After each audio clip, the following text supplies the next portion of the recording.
Résistance contre le proto-œcuménisme en Grèce. Dans notre vidéo précédente, au sujet du proto-œcuménisme dans le monde grec, nous évoquions la figure du patriarche d'Osité de Jérusalem qui s'y était opposé au XVIIe siècle. On trouve également des manifestations d'une telle opposition au XVIe siècle, notamment dans le texte anonyme d'un moine du mont Athos qui dénonce les agissements proto-œcuménistes des habitants de Corfou. L'auteur leur adresse 11 griefs. Mais avant de commencer, pensez à vous abonner pour être averti de nos prochaines vidéos. Nous évoquerons notamment l'Église russe et la franc-maçonnerie sous l'Empire de Russie, en allant à la recherche de membres du clergé orthodoxe franc-maçon. Nous évoquerons les raisons des divisions entre vrais chrétiens orthodoxes, communément appelés en français VCO. Nous parlerons en détail du mariage mixte dans l'Église de Russie des origines à nos jours, avec précision, avec des preuves historiques, en nous appuyant sur des documents historiques, grâce auxquels nous montrerons notamment les erreurs et omissions très importantes qui ont été commises dans la vidéo « La controverse du mariage mixte » publiée par la chaîne Tradition orthodoxe. Nous parlerons aussi de la tunique d'Argenteuil et bien d'autres choses encore seront évoquées. Revenons donc à nos moutons avec ce texte anonyme qui a été publié dans l'ouvrage Maxime le Grec et l'Occident d'Élie Denisov, paru en 1943 à Louvain. Erreurs et fautes des corcyréens ou corfiotes pour lesquels nous les avons en abomination. Point numéro 1. Parce que leurs ordinations se font comme suit. L'ordinant se rend chez l'épitrope du métropolite latin ou, comme ils disent, son vicaire.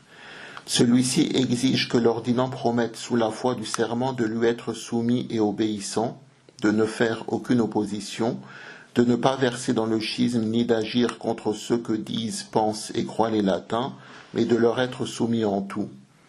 Après quoi il lui est délivré, par celui qu'on appelle chancelier, une pièce officielle qui mentionne la promesse et la soumission qu'il a faite et qu'il a franchie de toute vexation et servitude, étant donné sa qualité d'uni. Point numéro 2.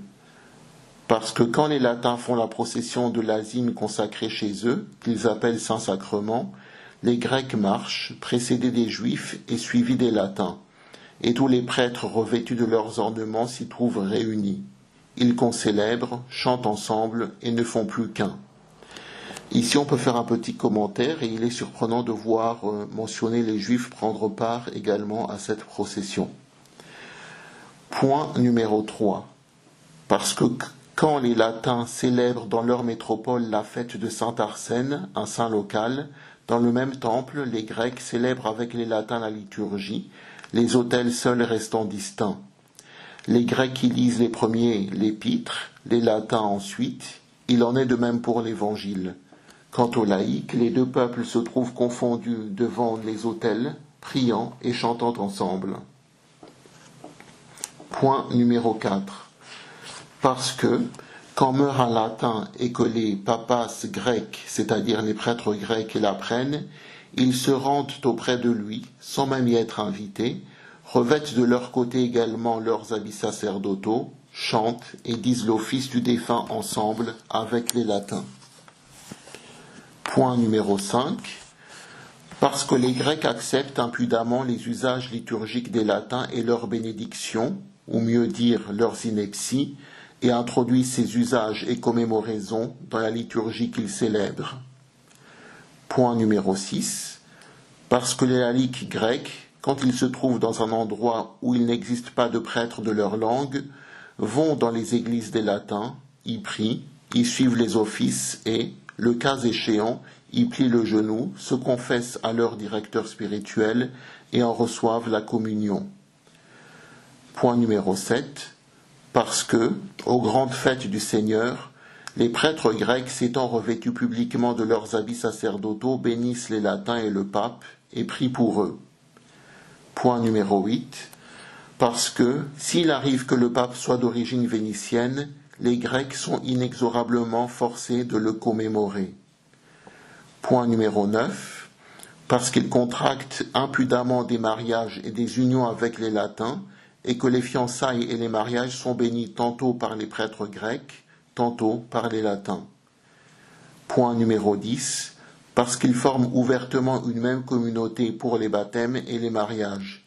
Ils se tiennent sur les fonds baptismaux et se marient entre eux comme des gens de la même foi. Petit commentaire et une note du traducteur, il veut dire que parrain et marraine sont indifféremment grecs ou latins. Point numéro 11. Parce que, le samedi saint, les Grecs se réunissent avec les latins dans une même église latine, les prêtres des deux rites revêtent leurs habits sacerdotaux, portent sur leur tête le Saint-Sépulcre ou agneau, un seul et même pour tous, se rendent dans une autre église. Voilà ce qui se passe à Corfou. Que dire de la Pouille et de la Vénétie, puisque le fléau y est encore plus grand et que le mal comme l'oppression y atteignent leur comble.